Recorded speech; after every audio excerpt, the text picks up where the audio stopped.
We simply cannot allow people to pour into the United States undetected, undocumented, unchecked. And complete the dang fence. This bill that we will sign today is not a revolutionary bill. Cast down your bucket where you are. We come from France. And I am, adamantly against illegal immigrants. They're coming in by the thousands, just unbelievable. A wall is an immorality. Who are you rooting for? Those masters of the universe are at it again. They're not sending their best. You maniac! You blew it up! Welcome to Parsing Immigration Policy, the podcast of the Center for Immigration Studies. My name is Mark Krikorian, Executive Director of the Center. And today we're going to be talking about something that's been in the news a little bit, but I think requires a little more explanation for people to understand. We have with us Andrew Arthur, one of our legal stars here at the Center, and a former immigration judge. And the reason he's joining us is that the issue is that the Trump administration is detailing a significant number of military lawyers, people, the JAGs, they call them, Judge Advocate General is what that stands for. In other words, lawyers in the Army, the Navy, et cetera, to serve a temporary hitch as immigration judges in order to kind of flood the zone and increase capacity quickly. The reason we're doing it now is that this week, the training is starting for the first batch of these military lawyers who are going to be temporary immigration judges. And there's been a lot of concern about, isn't this such a complicated area of law? How could anybody who hasn't been steeped in it his whole life act as an immigration judge, et cetera? This kind of histrionic objections from the immigration lawyers probably, but also the activist groups and others. And I just thought it would be really worthwhile to have Art come in and kind of, shed a little light on this and give us a reality check. So, Art, thanks for joining us. And if you could give us just sort of first the background of what is it that the administration's doing? So at the present time, there are about 650 permanent immigration judges sitting on the bench. And what the Trump administration is doing is it is detailing about 100 JAGs, Judge Advocates General, over to DOJ to have them serve as temporary immigration judges. Now, just by way of background, there has been a mechanism under which Department of Justice lawyers, former Board of Immigration Appeals members, and retired immigration judges could serve as temporary immigration judges since 2014. But generally, in order for DOJ lawyers to act in this capacity, they had to have 10 years of immigration law experience, and they had to meet some other criteria in order to serve in that position. The theory is, and more likely in practice it's going to be the case, that most of these JAGs, these military lawyers, don't have any immigration background whatsoever. Right. So, they're going to be taking the bench. They won't have the 12 years of experience that I had when I became an immigration judge back in 2006. But as I'll explain as we go along, that's not really a big deal, although many advocates and many in the private immigration bar contend it is. So the basic question really is that since immigration law is commonly described as the second most complicated body of law after the tax code, can somebody who doesn't have that decade of experience in immigration law really be trained up in, a few weeks or what have you in order to effectively do their jobs? Yeah, and let me just, explain to you my own personal experience and tell you what they're planning to do. So these military lawyers that are going to be taking the bench are going to receive the same 1-week training that I received when I became an immigration judge. I was in a class of about 25 other would-be or newbie judges who were taking the bench. Mm-hmm. and they put us up in the Harrah's Hotel in Reno and sent us to the University of Nevada to take classes. It's become a lot more DC-centric since I did it, but that's how it went.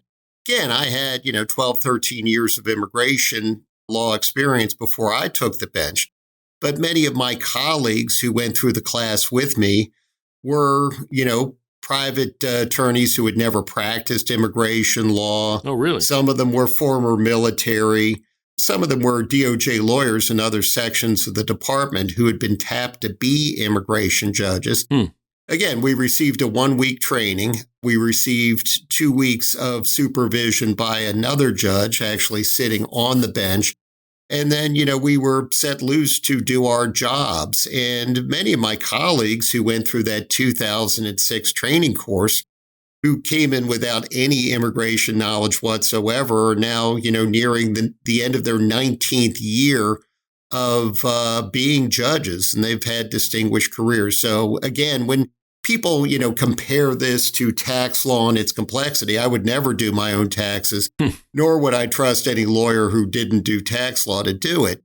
But in the immigration context, you don't even have to be a lawyer to represent someone in immigration court. And it's very common for lawyers who, are junior partners in law firms to come to immigration court and do cases, even though they're not immigration lawyers. It's very common for law students to come in and argue cases under the supervision of professors. So, when you hear these things, you really need to put it all into context, that this isn't a complicated area of the law. And honestly, most of it is common sense.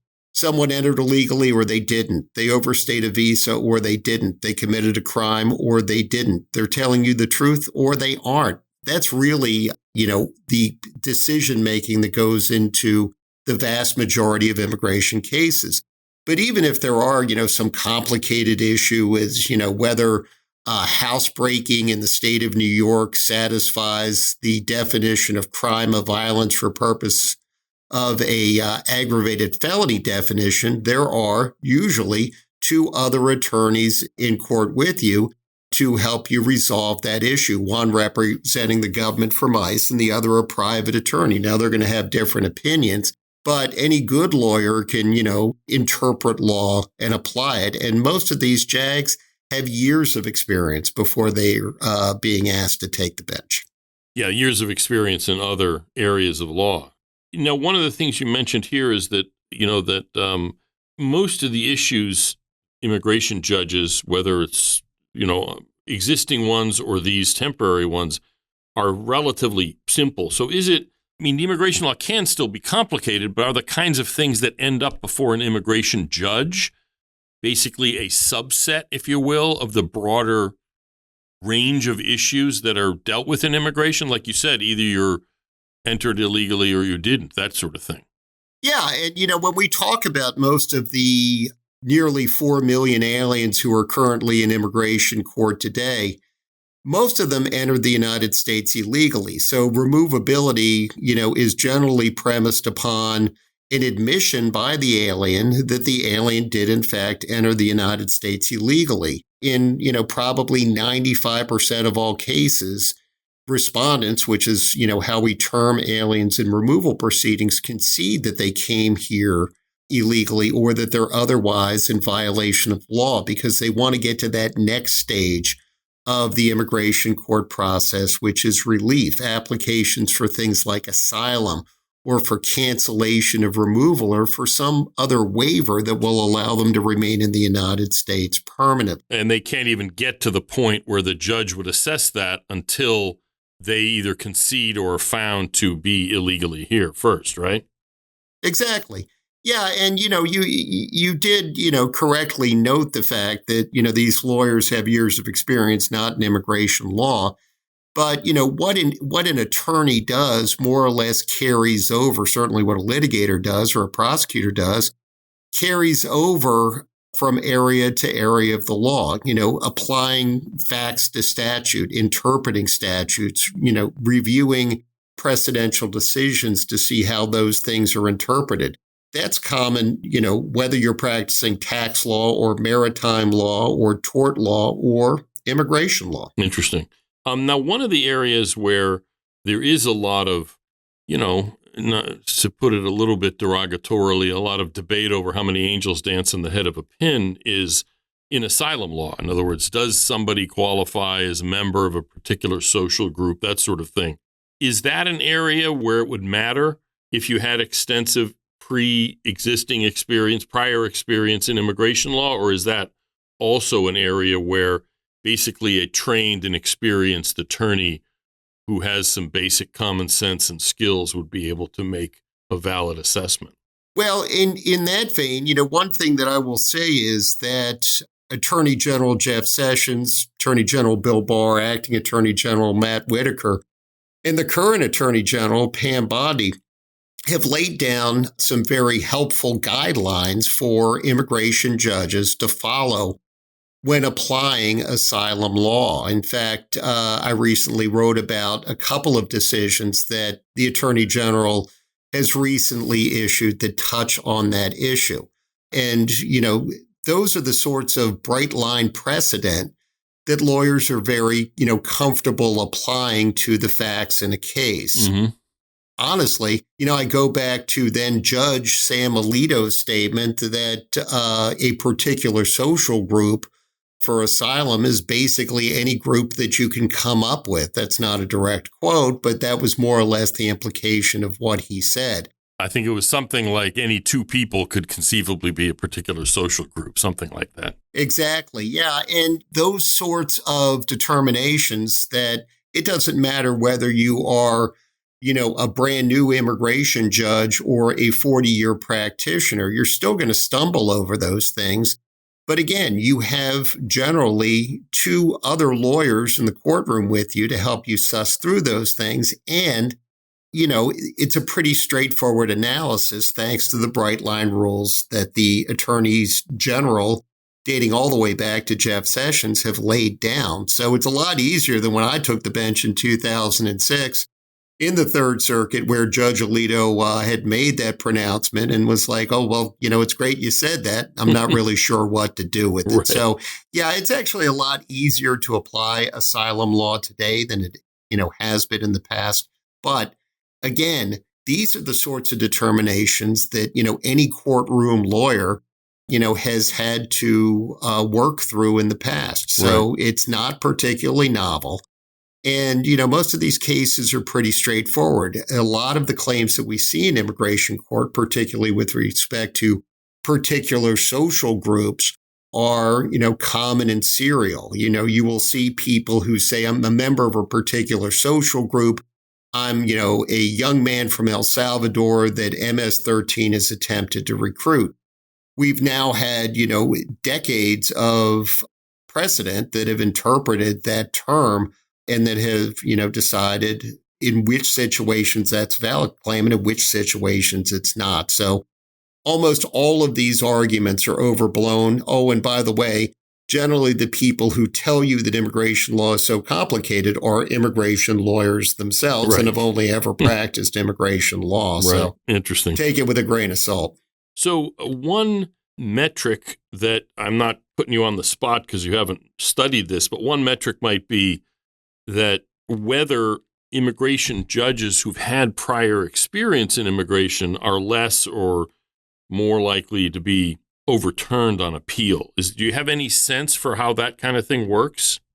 No, I really don't. I mean, I can go on my own personal experience because, of course, I was a prosecutor and I was associate general counsel at the former INS. And, for that reason, bounced around from, judge to judge in various courts around the United States. And the decisions were, generally pretty uniform. They were less uniform, with respect to specific judges. But I can tell you that there are plenty of judges who have been former trial attorneys, former, private immigration practitioners who get overturned all the time. So, but, your question actually touches on a much more important point. One, argument that people who oppose these military lawyers becoming temporary immigration judges have raised, and that's that it's going to deny people due process.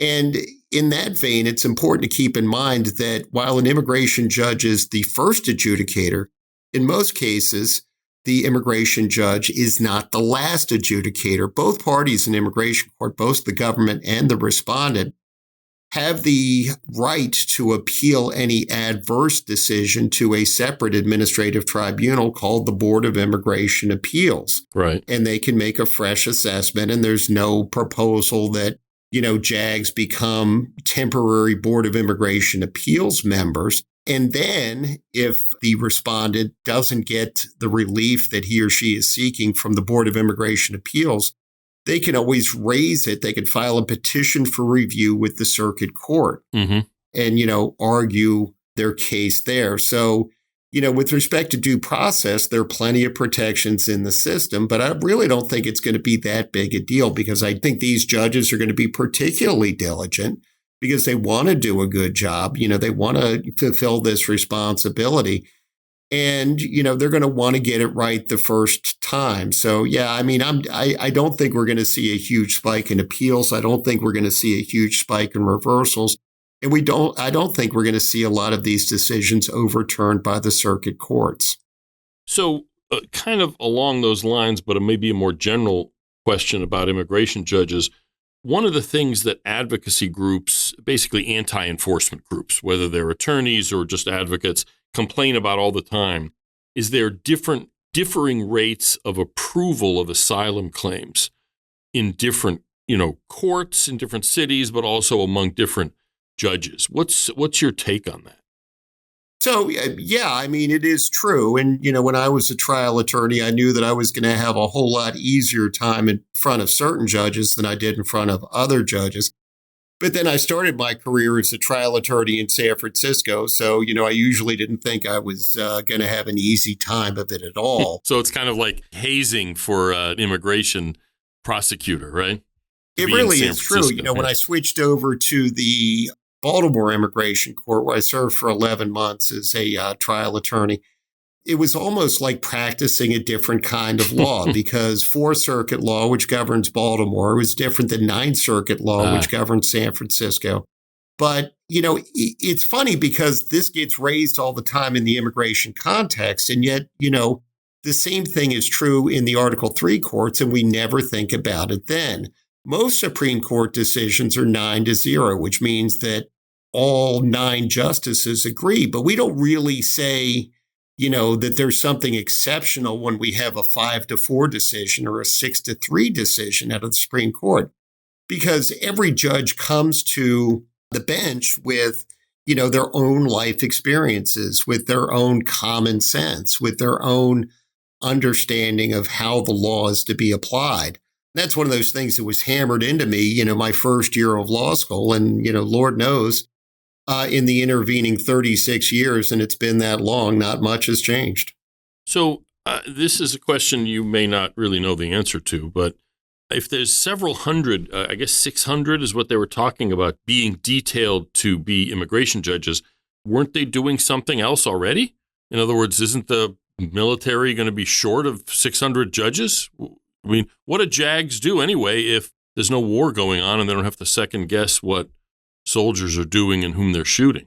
Sure, absolutely. And, that touches on an important point and a key point to keep in mind when you hear all of this chatter about these temporary immigration judges. When we're at war, JAGs are called upon to make use of force determinations when it is appropriate to go after a specific target on the field of battle. And, I worked for one of the best people who ever handled that job, and that was former Navy JAG Ron DeSantis when he was attached to the fighting in Iraq. But, with respect to their day-to-day obligations, they will generally apply the Code of Military Justice in what is very similar to a criminal courtroom.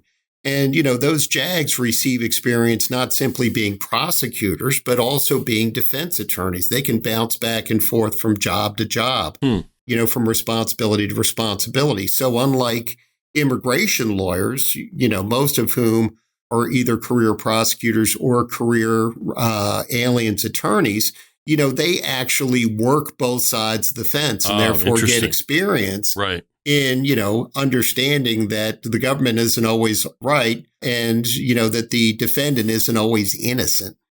Are there, again, this may be beyond outside your bailiwick, but are there not military courts? And are some of these guys, would they have acted as judges maybe in the military courts? Are military courts maybe Article I courts and that they're different? So I don't know. What's the story there?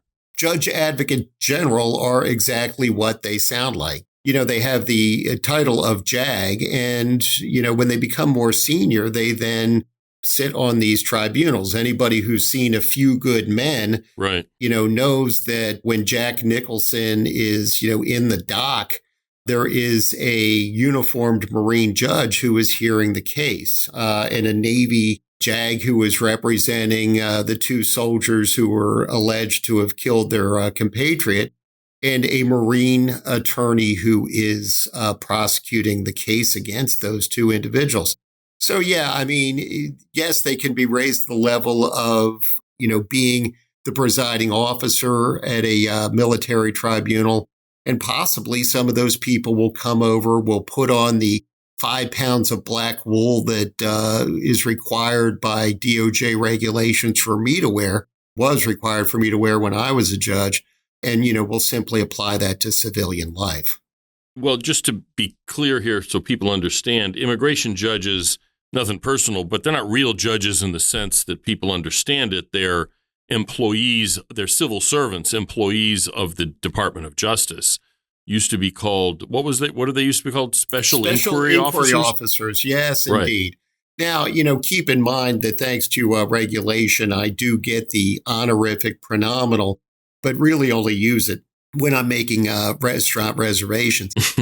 But yes, the definition of an immigration judge in statute is an attorney who works for the Department of Justice.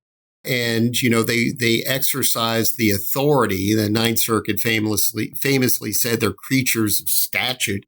They exercise the authority generally that Congress has given to the Attorney General in Section 103A1 of the Immigration and Nationality Act to interpret the immigration laws, which is why the Attorney General is the ultimate adjudicator on all immigration cases.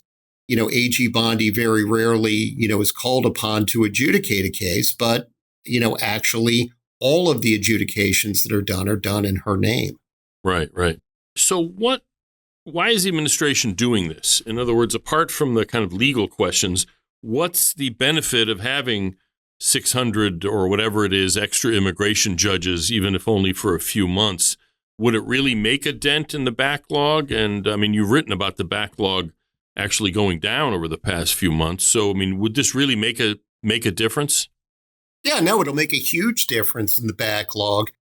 Just to really quickly reiterate what immigration judges do, they determine removability, they determine eligibility for immigration relief, and they also make bond decisions in the case of respondents who are detained. And, with respect to those, bond determinations, they can be quite taxing on, the judge's docket because everybody who's detained wants to get out of custody. Right. And, that's a separate determination that they have to make that pulls the judge away from determining removability, determining eligibility for relief. And DHS can't, except in the case of expedited removal, remove any alien from the United States without getting a judicially ordered removal, an order of removal that they then use to remove people. And the more judges that we have, the more quickly decisions can be issued.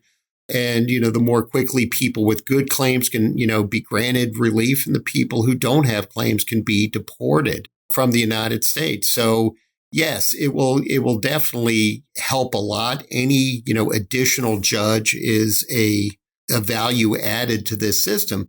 But, you did allude to my earlier analyses that I've done of the subject where the number of cases in the backlog has actually declined since Trump took office. And the reason that the number of cases in the backlog has declined is because we're no longer getting tens of thousands of illegal migrants who come into the United States illegally and end up getting put into immigration court for removal because the border is now more secure, which gives the administration the opportunity to use tools like this to tackle the backlog and bring it down even further. Justice delayed is justice denied. And in many cases, not just respondents, but the American people have been denied justice thanks to the backlog in the system. And the more quickly we can adjudicate those cases, the fewer incentives there are for aliens to remain indefinitely illegally in the United States. Because if you got a court date coming up, your time is coming, and you don't really have any eligibility for relief, you're going to take the easy way out. You're going to leave the country on your own rather than, be taken into custody and removed.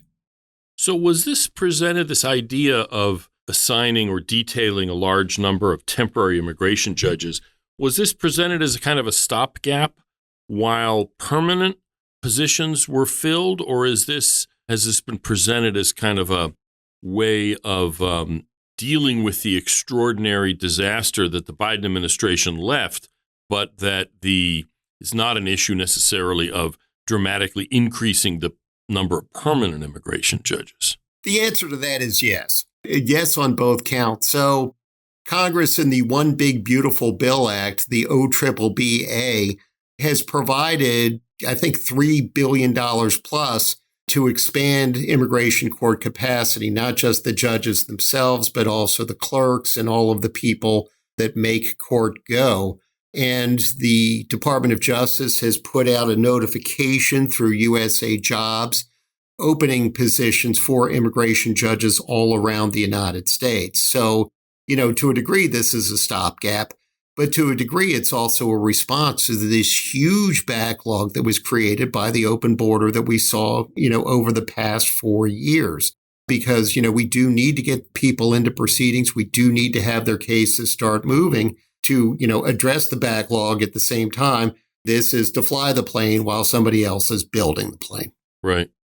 So I think that's a good explanation of what is happening. Like I said, there has been some news coverage of this, much of it sort of wailing and gnashing of teeth by the activist groups and the immigration lawyers, and then friendly media basically transcribing their press releases about how this is the end of the world and, people will be sent home to die and blah, blah, blah, the usual stuff. But it sounds to me like this is just sort of standard kind of good governance move to deal with problems that the administration has inherited. So, yeah. And, in that vein, I will add one more thing before we close. And that is that, there are these vague allegations that detailing these judges is going to violate the Posse Comitatus Act. And, it's funny because if you read the Posse Comitatus Act, here's what it says, quote, "Whoever, except in cases and under circumstances expressly authorized by the Constitution or Act of Congress, willfully uses any part of the Army, the Navy, the Marine Corps, the Air Force, or the Space Force as a posse comitatus, or otherwise to execute the laws, shall be fined under this title or imprisoned not more than 2 years or both." Now, immigration judges, temporary or permanent, aren't a posse comitatus. They aren't exercising the power of the county. They're exercising federal authority. And with respect to executing the laws of the United States, they're not doing that either. They're simply adjudicating specific cases. The execution of those laws is carried out by ICE. Mm-hmm. But, this act that was passed in 1878 to resolve the contested election of Rutherford B. Hayes and to end Reconstruction in the South, really doesn't have any application to it. But, you'll hear posse comitatus thrown around a lot. Just ignore that. Most of the people have never read those, 57 or so words that I just read to you. Or know what the Latin means. But anyway, thank you, Art, for joining us. It's Andrew Arthur, one of the Center's Legal Eagles. What's your title again, Art? I am the resident fellow in law and policy, and that's my title because you allowed me to call myself whatever I wanted. Yeah, there you go. I forgot, though. So we will put up a couple of links in the show notes to some of the issues that we alluded to here. And thanks, Art, for joining us. And we will be talking to you again at some point, undoubtedly. That sounds great. Thank you. And finally, just a note related to the government shutdown, which has been in the news. It might be over by the time you hear this, but it's still, I think, a relevant issue. And that is that the core of the dispute seems to be that the Democrats who are blocking the passage of a stopgap spending bill and are insisting on budget changes, and they can do that because in the Senate you need 60 votes to pass a bill, that they are insisting on taxpayer funding for illegal alien health care. And some of the Democrats have saying, no, that's not what it's about. But it is what it's about. And Jason Richwine has done a blog post on this that we'll link to. And the interesting thing about his blog post was that, yes, absolutely, the budget that the Democrats in the Senate are pushing would provide taxpayer funding for illegal alien health care. But Jason's point was that there's all kinds of ways that illegal immigrants are getting taxpayer-funded health care anyway, and that this is a broader issue than just the relatively narrow, important but relatively narrow issue that the shutdown is about. And his kind of kicker point is that you're not going to be able to avoid spending taxpayer money on illegal immigrants because, if somebody shows up to emergency room, we're going to take care of them. In fact, it's federal law that you do, and that's what people are going to do, obviously. And the children of illegal immigrants, as U.S. citizens, are also, eligible for taxpayer-funded health care benefits, and those benefits directly affect their parents. They benefit their parents. Their parents are legally obligated to, obviously, take care of them, in addition to morally obligated, to take care of their own children. And if the government's doing it with taxpayer money, then that frees up money for them and is a benefit for them. So Jason's point, his kicker was, if you want to spend less money on taxpayer money on health care for illegal immigrants, you got to have fewer illegal immigrants. I mean, ultimately, reducing the illegal population is the real solution. Trying to limit eligibility can be beneficial at the margins, but only at the margins. The real solution is just have less illegal immigration in the future and get more of the illegal immigrants who are here to leave. So that's it for this week's episode of Parsing Immigration Policy. Thank you to Brian Griffith, our producer, for making this possible. Thanks to all of you for tuning in, and I hope you'll do it next week.